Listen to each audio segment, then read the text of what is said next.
Shiv time के सारे दर्शकों मेरा राम राम। मैं डिंपल वर्मा डिस्ट्रिक्ट उधमपुर तहसील मझालटा पंचायत दैम्या थेहाल च मैं इस वेले खड़ोता।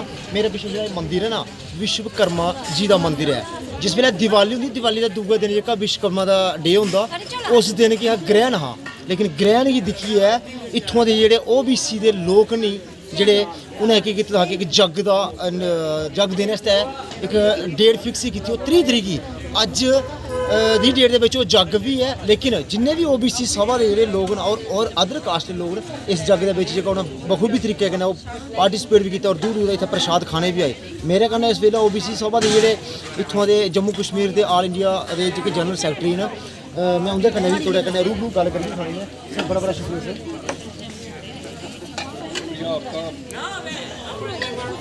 मैं professor Kalidas general secretary all India बैठक और आज यहाँ जम्मू में यहाँ की जो मंदिर की कमेटी के ऑर्गेनाइजेशन कमेटी है उन्होंने हमें इन्वाइट किया। तो मैं कमेटी वालों का भी शुक्रिया अदा करता हूँ और यहाँ जो जितने भी साथी आए उन्होंने पार्टिसिपेशन किया उन सब का धन्यवाद करता हूँ। और उन सबको आज के दिन पर जबकि विश्वकर्मा डे की सेलिब्रेशन हो रही है इस पर मैं सबको धन्यवाद देता हूँ। सर मेरा पहला क्वेश्चन थोड़ा करना सर इतने है कि जिस वेले भी अस कोई भी गल करने जम्मू कश्मीर आम जनता की गल करने पॉलिटिक्स की गल करने डिवेलपमेंट की गल करने हर कम्यूनिटी के लोग अपनी अपनी कम्यूनिटी के लिए अगे करते। लेकिन जोड़े विश्वकर्मा के सभा के लोग न या OBC जो लोग न इन्हें अज तक रेखा वो सम्मान वो अधिकार जो नहीं मिलया। उस चुनाव की गल की अज तक सर साड़ी OBC सभा का कोई भी बंदा जो असैम्बली इलैक्शन जो हाली तक नहीं बैठा। इस पिछे सर क्या कहना लगे इन्नी ज़्यादा आबादी 60% आबादी OBC। ये बात आपने बहुत अच्छी कही है।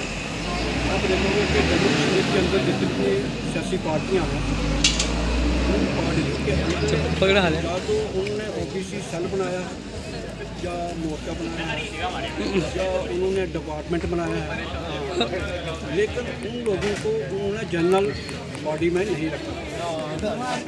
जैसे BJP ने मोर्चा बनाया तो वो मोर्चे में रहते हैं, वो जनरल बॉडी में नहीं।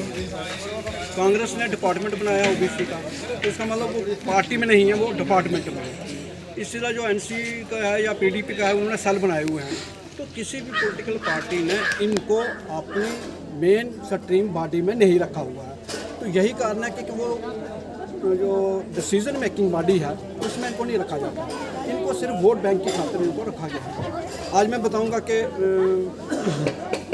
जस्टिस DD शर्मा जो कमीशन की रिपोर्ट है वो बाहर है और जो OBC के लोग हैं 100 card OBC leaders in BJP मोर्चा में हैं या दूसरे पॉलिटिकल पार्टी में, रिपोर्ट आने के बाद भी उन्होंने एक लफ्ज़ नहीं बोला है इसके बारे में कि ये हमारे हक में है या हमारे खिलाफ है।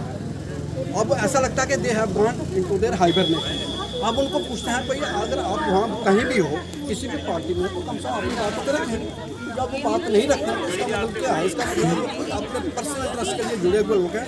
सबसे ज़्यादा खराबी हमें पॉलिटिकल पार्टी से नहीं है, सबसे ज़्यादा खराबी हमें अपने लोग जो हैं 100 कार्ड OBC लीडर जो are working in different political party उनकी वजह से है। तो लेकिन हम अपनी लाइन पर काम कर रहे हैं। We are working in social organisation, we are striving very hard कि हम अपने कॉन्स्टिट्यूशन राइट लेंगे। अभी जो बात निकली है कि कमीशन ने जो रिपोर्ट दी है हम किसी के खिलाफ नहीं हैं, लेकिन हम ये कहना चाहते हैं कि there are only 4 categories in the country, state में नहीं, in the country. General category है, शेड्यूल कास्ट कैटेगरी है, शेड्यूल ट्राइब कैटेगरी है और OBC कैटेगरी है। तो कमीशन का मतलब है कि जो इंडिविजुअल तो जिस कैटेगरी में आता है उसको उधर डालना चाहिए। लेकिन GD शर्मा कमीशन ने पता नहीं, मुझे नहीं समझ लगता कि उनको इस फील्ड की कोई जानकारी थी। उन्होंने ग्रुप डाले हैं। अगर रिजर्वेशन देनी है, किसी को रिजर्वेशन का बेनिफिट देना है, वो जनरल में देना है या शेड्यूल कास्ट कैटेगरी में देना है या OBC में देना है या शेड्यूल ट्राइब में देना है, वो कास्ट को देना है, ना कि वो ग्रुप को देना है। लेकिन इस कमीशन के अंदर ये देखा गया कि groups of persons have been added into the new list जो है जिसको वो कहते हैं रीड रन लिस्ट ऑफ OBC, उसमें ग्रुप्स डाल रहा है। तो वी आर अपोजिंग इसके ग्रुप्स नहीं होने चाहिए क्योंकि ये बेसिक फैक्टर है कास्ट का जिसमें रिजर्वेशन आती है बेसिक कास्ट। लेकिन कोई किसी ने सुनना नहीं है। हमें उम्मीद थी, हम तो रिजेक्टेड हो गए थे, सुप्रीम कोर्ट की जजमेंट आई थी 1992 में कि 27% रिजर्वेशन ओबीसी को मिलनी चाहिए, जिसमें हमारी विश्वकर्मा बरादरी भी थी, तो उसमें मिलनी चाहिए। लेकिन सारे देश में इसकी इम्प्लीमेंटेशन होगी, पूरे स्टेटों में होगी, लेकिन जम्मू कश्मीर एक वाइड स्टेट रही जिसमें यहाँ इन्होंने नहीं किया। और बहाना ये था, उस वक्त नेशनल कॉन्फ्रेंस की सरकार थी, बाद में कांग्रेस की सरकार आई, बाद में मिली जुली सरकारें आई। इन तमाम सरकारों ने इस जम्मू कश्मीर के अंदर आर्टिकल 370 का बहाना लगाकर उनको रिजर्वेशन से महरूम किया और अनकॉन्स्टिट्यूशनल कैटेगरी लाइक आरबी वगैरह करके, जिस तरह आप कहते हैं पहाड़ी हैं, तो पहाड़ी चलो किसी को कास्ट, किसी का लैंग्वेज के नाम पर किसी को आप रिजर्वेशन नहीं दे सकते। तो ये क्रिएट कर रहे हैं, ज़बरदस्ती कर रहे हैं, it is a muscle force ruling, ज़बरदस्ती। तो इसलिए वो मतलब इस तरह करने से जो जितनी भी ये पॉलिटिकल पार्टी थी, उन्होंने 370 के नाम पर यहाँ लोगों को बेनिफिट नहीं दिया। हालांकि अगर आज भी आप 370 को पूरा पढ़ेंगे, there is no any clause which says के जो लोगों के कॉन्स्टिट्यूशनल राइट उनको हम रोकते हैं। किसी क्लास में रोकते नहीं है। 370 में कोई क्लास नहीं है कि वो कॉन्स्टिट्यूशनल राइट रोकते। सिर्फ एक था स्पेशल स्टेटस, क्या था कि सेंट्रल गवर्नमेंट का रूल हो, कोई ऑर्डर है, सुप्रीम कोर्ट का कोई ऑर्डर है, that should have been implemented into the state through assembly में उसको पहले पास किया जाए और फिर उसको स्टेट में लागू किया जाए। यहाँ की बेईमान सरकारें जो हैं, उन्होंने इनको असेंबली में पास नहीं किया और ये चलता है ऐसे ही। 5 अगस्त 2019 में ऐसे ही चलता है।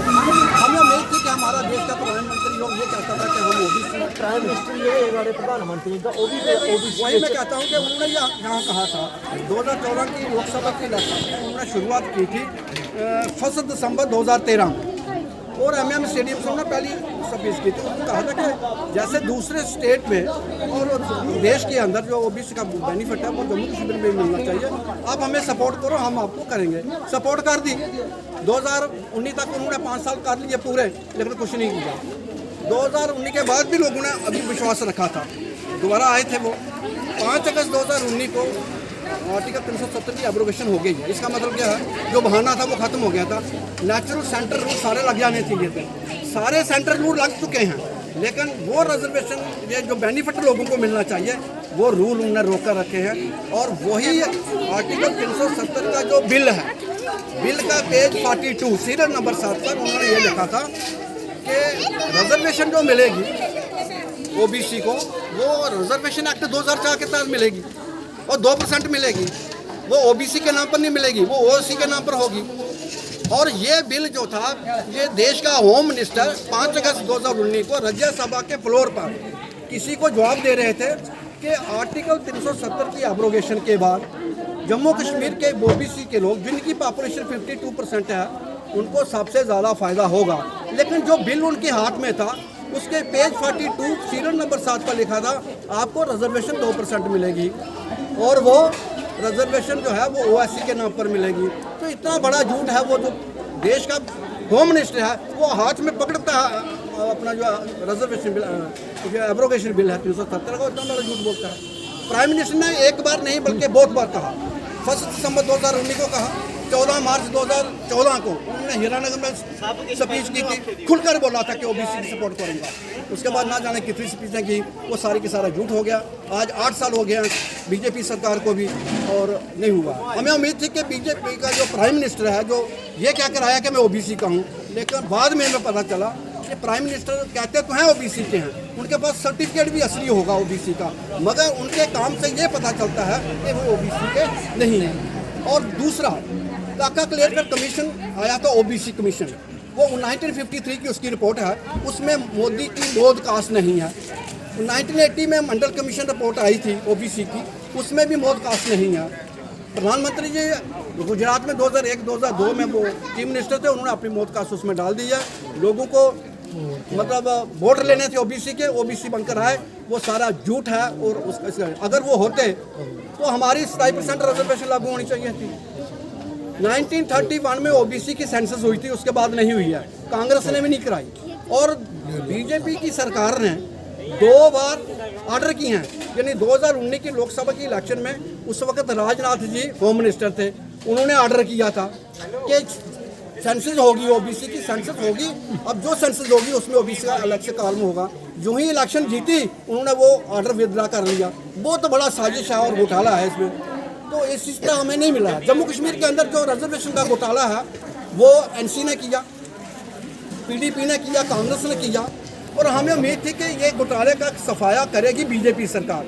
बीजेपी सरकार ने इन तीनों से, एनसी, कांग्रेस, पीडीपी ने जो घोटाला किया उससे भी बड़ा घोटाला कर दिया है। और अब जो जीडी शर्मा की रिपोर्ट आई है वो उससे भी ज़्यादा खराब। तो लोगों को परेशान किया जा रहा है बिना मतलब के।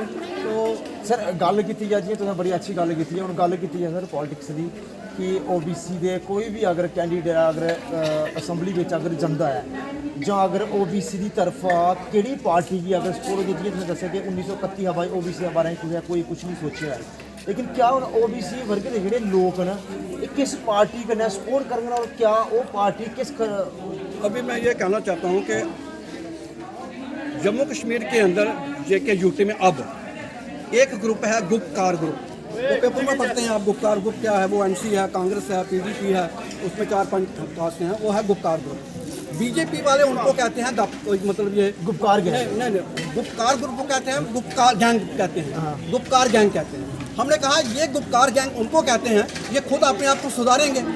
लेकिन बीजेपी ने 2004 का रिजर्वेशन एक्ट जो इन गुप्तकार ग्रुप वालों ने बनाया था वही इन्होंने एक्सेप्ट किया। तो ये तो गुप्तकार ग्रुप वाले हो गए, वो है गुप्तकार ग्रुप वाले और ये हैं गुप्तकार ग्रुप में।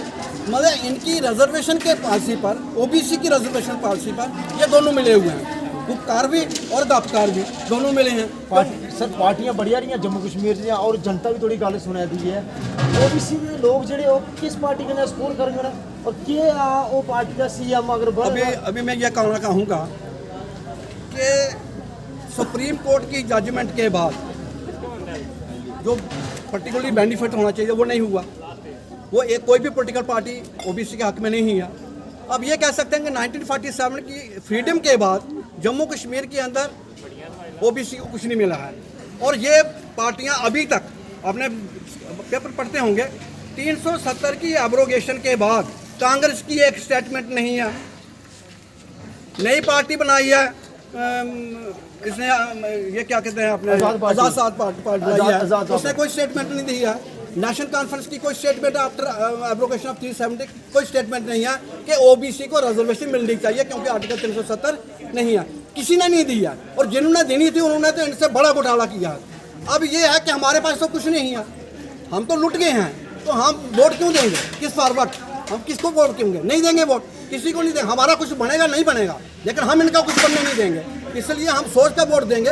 कोई इंडिपेंडेंट कैंडिडेट आएगा इन गुप्तकार और गुप्तकार ग्रुप से अलग अगर कोई और किसी से बात बनेगी हम करेंगे, नहीं तो हमारे कैंडिडेट जाएंगे, नहीं तो वोट नाटों में जाएंगे, वोटा में जाएंगे। अगर सर तुम अधिकार नहीं चाहते अपने अगर ओबीसी वर्ग के जिले लोग हैं कि अधिकार चाहते कि अगर वो अधिकार तुझे मिल ही आन फिर तो किसी पार्टी का साथ देंगे? अब नहीं लगता है कि कोई पार्टी हमारे, हमने बहुत सी प्रेस कॉन्फ्रेंस की और वहाँ पर जैसे आप पूछ रहे ऐसे वो पूछ रहे थे कि अब आप किसकी सपोर्ट करेंगे और क्या मांग है हमारी तो अब मांग रही नहीं इनके पास। ना इनको मेमोरेंडम देने का कोई मतलब है, ना कोई मांग करने का मतलब है। हम तो सिर्फ अपने समाज के लोगों को कहते हैं कि आप इनसे अवेयर रहें, आप इनसे दूर रहें, ये आपके अधिकारों के लुटेरे हैं। एक टाइम था जब हम कहते थे कि ये हमारे मुखालफिन हैं, लेकिन ये स्टेज इस वक्त ये स्टेज आ गई है, ये हमारे मुखालफिन नहीं है बल्कि ये हमारे दुश्मन हैं। ये दुश्मनी तक बात आ गई है क्योंकि हमारा कुछ मानते नहीं है, देते नहीं है, तो किस लिए बात करेंगे? दोस्तों क्या करना चाहते हैं? इकोनॉमिकल वीकर सेक्शन को 10% रिजर्वेशन दी, ठीक है ना। 50.5% रिजर्वेशन ऑलरेडी उनके पास थी, जनरल कैटेगरी के पास थी, 10% उन्होंने और कर दिया। दूसरा की है ना, तो मतलब ये इस तरह करते जाएंगे और जो दूसरी कास्टें हैं उनको जनरल कैटेगरी से निकालते जाएंगे और वहाँ से जो दूसरे कैटेगरी के लोग हैं उनमें इन जनरल कैटेगरी के लोगों को उधर उधर डाल देंगे। जैसे पहाड़ियों के नाम पर है, पहाड़ी कौन है? पहाड़ियों के लिए हमने बड़ी ज़बरदस्त मुहिम की थी और जो गवर्नर था पहले उसको हमने चिट्ठी लिखी थी कि पहाड़ी जो हैं वो सारे के सारे जनरल कैटेगरी के लोग हैं, उनको ऑलरेडी आरबीए में वो एडजस्टमेंट मिल गई है। वो कौन से लोग थे? वो मुस्लिम में भी थे और हमारे हिंदुओं में ही थे। वो जो ब्लॉक में ब्लॉक हेडक्वार्टर में थे, डिस्ट्रिक्ट हेडक्वार्टर में वो कवर नहीं होते थे, वो आना चाहते हैं, अब वो उनको इधर डालना चाहते हैं, तो ये उनको डिल्यूट करना चाहते हैं। तो इसलिए हमें इन पर कोई भरोसा नहीं है। लोगों को हम समझाना चाहते हैं, और ख़ास करके जो so called OBC leader working different लोगों को उनको ये अपील करना चाहते हैं, भैया वापस आ जाओ, छोड़ो, अपने समाज के खिलाफ काम मत करो, अपने बलबूते पर काम करो, इन पर कोई भरोसा नहीं करो। शुक्रिया सर। मैं जनता का रिक्वेस्ट करना कि अपनी राय जरूर कमेंट्स बॉक्स में जरूर देते भाई। जम्मू कश्मीर दी जिन्नियां भी पार्टियां न और जिन्ने भी कैंडिडेट ये सपना दिखी जाते हैं कि असें जम्मू कश्मीर का चीफ मिनिस्टर बनना, तो चीफ मिनिस्टर तां बनना कि 60% आबादी जम्मू कश्मीर दे विच ओबीसी वर्ग दी है, और ओबीसी वर्ग गी अज तक जिन्नियां भी जम्मू कश्मीर दे विच सियासी पार्टियां ना, तो उ'नें केह् कीता, इ'नें लोकें जे कहो झूठ गै मारेआ इंदे कन्नै, और इन्हें झंडेआ गया, इंदे कोला वोट लेई गया। लेकिन हून एह् लोग जेह्के समझदे न, अगर जम्मू कश्मीर दा कुसै भी पार्टी ने अगर चीफ मिनिस्टर बनना, तो जम्मू कश्मीर दे ओबीसी दे वर्ग दे लोकें दा अधिकार भी देना और देना पौना। एह् साढ़ा कहना नहीं है, एह् ओबीसी वर्ग दे लोकें दा कहना। तो बहुत बहुत शुक्रिया, धन्यवाद, जय हिंद।